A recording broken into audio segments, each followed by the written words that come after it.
Hello and welcome to this week's edition of the Golden Gloves Chat Show. With me is Kevin Lerena. Hello, Kevin, lucky to have you in the studio. I can see that big smile already because you know what we're going to talk about. Kevin Lerena versus Daniel Dubois. That's a big one coming up. He's 25 years old. You're 30 years old. You're still both in your prime. You're getting a shot at his WBA regular title on the 3rd of December in the UK at the Tottenham Hotspur Stadium. He's had 18 wins, only a single loss, 17 by KO. He is, as I said, the WBA regular heavyweight champion. He's a good fighter. Let's start off by saying, well, firstly, congratulations that it's happening. Thank you. Wow, it's so exciting. We're all on tender hooks here. We're all very excited for you, Kevin. What was your reaction when your promoter, Rodney Berman from Golden Gloves, and Frank Warren obviously confirmed that it's now reality? Yeah, no, it's been surreal. It's actually been very overwhelming, especially the week post the confirmation of the fight. Obviously, for the last 3 weeks, we've been discussing this fight because that's when the negotiations started. Frank Warren, Francis Warren, and Rodney Berman have been dealing with all of that, and I've been included in on a lot of it.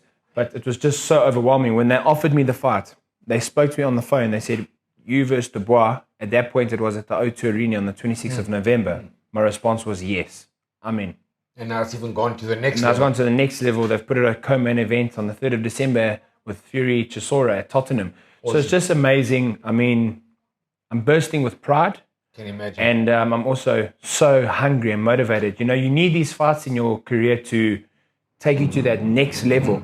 This is next level. You don't get a bigger platform in boxing. You don't get a bigger stage. So now, I always said, I mean, I think you were here a couple of weeks ago when we were talking around the table. I said, you know, it sounds arrogant, but it wasn't arrogant. It was just me putting it out there to my team is give me someone to get me out of bed. Meaning that I want the toughest challenges now. Yeah. You know, I want to be motivated. Yeah. I haven't been this motivated for a fight. I can't even tell you when was the last time I was this motivated. What was the behind scenes gutter dog thing that you were talking about when you were calling him out? Tell the viewers what you meant by all that. There's a few things. You can relate to this. We're from South Africa. We're from a third world country. Now, I'm very patriotic and I'm very proud of my country. But we do get overlooked in the boxing world. Absolutely. So my whole idea was this gutter dog from the little country down south is going to come to the first world country. I'm going to bring you a fight. I'm going to bring you a fight with that gutter dog mentality. And that whole gutter dog mentality steeps back to obviously where I was from, my upbringing as a kid with a single mom, but also the South African underdog mentality. I mean, this is not rugby. This is not cricket where South Africa is very recognized in the world. We've had great world champions and South Africa has got great fighters. However, I get the stigma and I still believe there is a stigma around South African fighters are overlooked and very underrated. And I think it's a very positive thing and it's something that motivates me is I want to go to the UK with the gutter dog mentality and show the UK public, the greater boxing public in the world right now is the UK public and the European public, and show them what we're all about. Because you did it many, many years ago. Thanks. And I want to go out there and do it now. And of course, our heavyweights, if we talking the big boys now, let's talk Corey Saunders. Wasn't supposed to beat Klitschko. Gerry Coetzee wasn't supposed to win. Francois Botha wasn't supposed to win. They went out there and they won the world heavyweight titles. And now you've got the opportunity in your hands on the biggest stage in the world. It's crazy. And I mean, it's history alone. I mean, Brian, we're all about breaking records and making history. Records are made to be broken. So whoever supersedes me and goes on to become something in the cruiserweight and heavyweight division in boxing, good luck to them. World champions are there to be beaten as well. That's how they became a world champion. The last, I stand to be corrected, but the last South African who fought for a world title or defended it and won it was Corey Saunders. Yeah. And I think that was in 2002. 2002 against. So that is a long time ago. So now fast forward 20 years later. 20 years later. I'll help you. You help me with the math. So 20 years later, history's been made again. And I'm just proud of myself, my trainer, Peter, my promoter, Rodney, because it's a collective team effort. Yes. But at the end of the day, I have that mindset of the man in the arena. And it's my time now. Of course, Rodney Berman has helped to make it happen. Of course, Rodney Berman. Like, listen, I said I think I've headlined at Empress Palace probably 15 times, if I'm not mistaken. I was speaking about it the other day, and I'm grateful for it. Had I not had that schooling and that grooming throughout my career, I wouldn't be where I am today on the biggest stage. Yeah. Yes, I had to fight, and I'm the man in the arena who has to do the winning. No one can fight for me. And this is the biggest stage on the planet in boxing. This is the arena that everybody talks about. Tyson Fury, absolutely. It's phenomenal, and like I said, I mean, you can see I'm bursting with pride. But at the end of the day, it's just another fight for me that I need to win. And there's going to be masses in the arena, in my mindset, in the Coliseum, shouting for my opponent. But at the end of the day, only he's fighting me. And it's just going to be great. It's a great spectacle for boxing. It's great for South African boxing. And I'm just proud, to be honest. I don't have more to say about that. Hopefully Daniel Dubois is going to watch this video tonight. What do you say to him, Kevin Lerena? How are you going to beat Daniel Dubois for that WBA regular heavyweight title and bring it back to South Africa and make us all proud? His trainer said it. Kevin Lerena is fast. Kevin Lerena is awkward. Kevin Lerena is tricky. I'm not going to give him my game plan. Awkward, fast, and tricky. That's what I am. And that's what I bring to the table. A different dimension of a heavyweight. I'm a lot smaller than Daniel Dubois. I mean, he's a big, strong man. He can punch. They say he's a beast. I believe that. I wholeheartedly do. And the question that I'm being asked now that everybody knows the fight has happened, this big, massive fight for you, does Kevin Lerena have the chin and the heart? My answer is yes, you do. Because you're a well-conditioned athlete.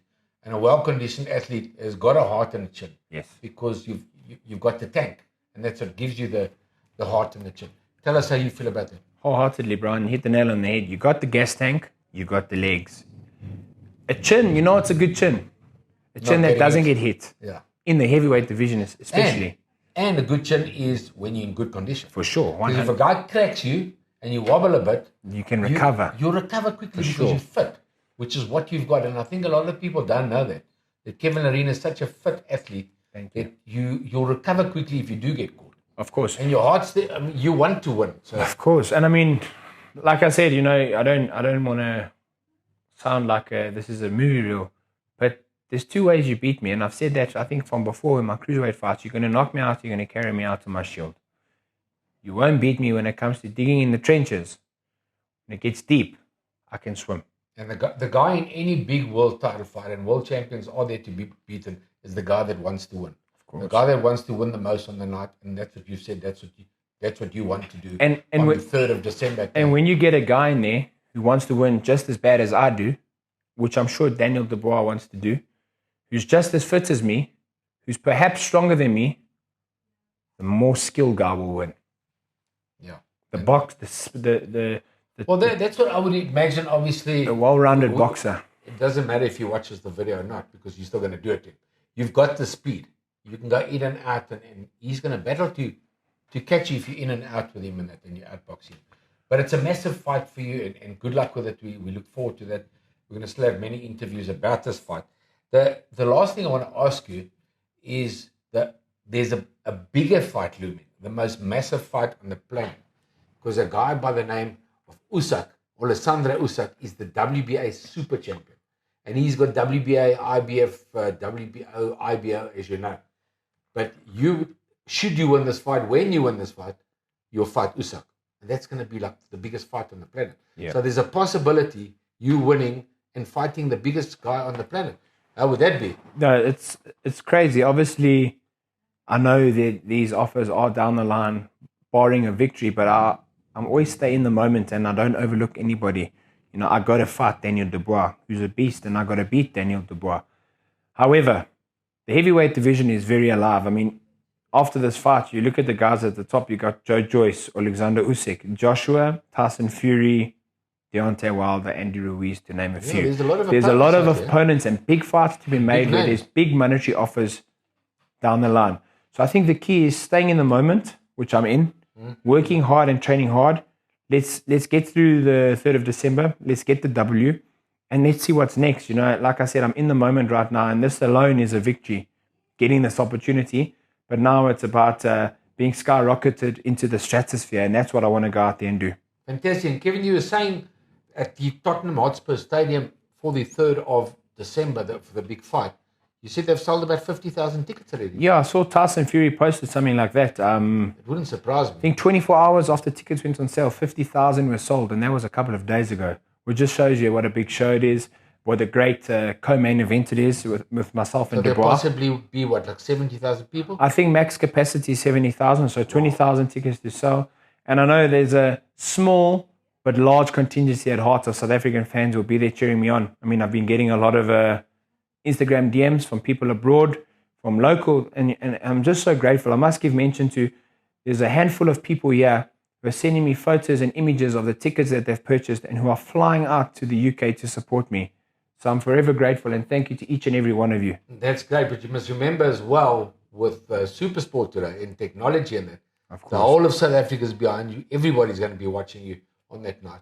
So you won't just have the few people that live there or come to the fight or can afford the fight. You're going to have the whole country watching you. Yes, I So think good luck with that. It's a massive fight and we look forward to it. Thank you for everything, Brian. And yes, you hit the nail on the head. Thank you to Supersport, for bringing the fights to my South African fans. It's a remarkable show. I mean, I haven't seen the undercard, but obviously the main event, Tyson Fury, the Gypsy King. Yes, He's a king of the against division Derek at the Chisora. moment against Derek Chisora, who's also originally from Africa. And then you got me versus Dubois. So you've got two Africans on the bill as well, eh? Yeah. Derek obviously is from the UK, living in the UK now, but he was born in Zimbabwe, if I'm not Yeah, mistaken. I know that. Yeah. And then there's me, who's from Of course, the gutter dog. Gutter Dog. That's from coming to win the WBA regular title. You 100%. People must echo that. The Gutter Dog is coming to the UK, and I'm coming to cause an upset. But you're not wrong. They do underestimate South Africans. They do, and we go out there and we beat them. When there's we want been many South Africans who have gone abroad of recent times, and of the past, yourself, Corey, who've gone there and turned the tables and literally taken the champion off his throne. And I mean, there's that other little guy, I can't remember his name now, he's a smaller weight division. He just had a good victory overseas. So champions are there to be beat. And Dubois is a phenomenal champion. Respect and credit to him and his team. He's got a very good trainer. But so do I. I've got a very good trainer. I've got a good team behind me. Golden Gloves, Supersport, and we're coming in hot. Well, good luck again. Once again, Kevin. Thank you. I don't think anybody's going to call you Gutter Dog after this fight. Once you beat Daniel Dubois. There's nothing wrong with a Gutter Dog. They're just hungry. They want success. That's the thing. Yeah, what I'm saying is, when you're the WBA regular champion, you don't have to be Gutter Dog anymore either. No, then we like greyhounds. South African went and won a world title overseas. But then we developed from Gutter Dog to a greyhound. And you're going to his backyard and you're going to beat him in his backyard like many of us did. So. God willing. And thank you, Brian. I think good luck with that. My whole thing behind the Gutter Dog, I just want to say this is, I'm not trying to be condescending upon anybody who's had hard upbringings. What I am saying is, a Gutter Dog is a hungry dog and a dangerous dog. Yes. So the hungry dog and the dangerous dog can become anything in life as long as they get to eat. And when I mean eat at their opponents and eat through whatever's put in front of you. That's the mentality, and that's what people need to realize. Fantastic. Well explained. Guy from Kevin Lerena, South Africa's Gutter Dog. Yeah. Me, Brian Mitchell. We look forward to chatting to Kevin again, and it's a big, massive fight for him on the 3rd of December at the Tottenham Hotspur Stadium on the undercard of Tyson Fury. Thank you, Kevin Lerena, for being our guest.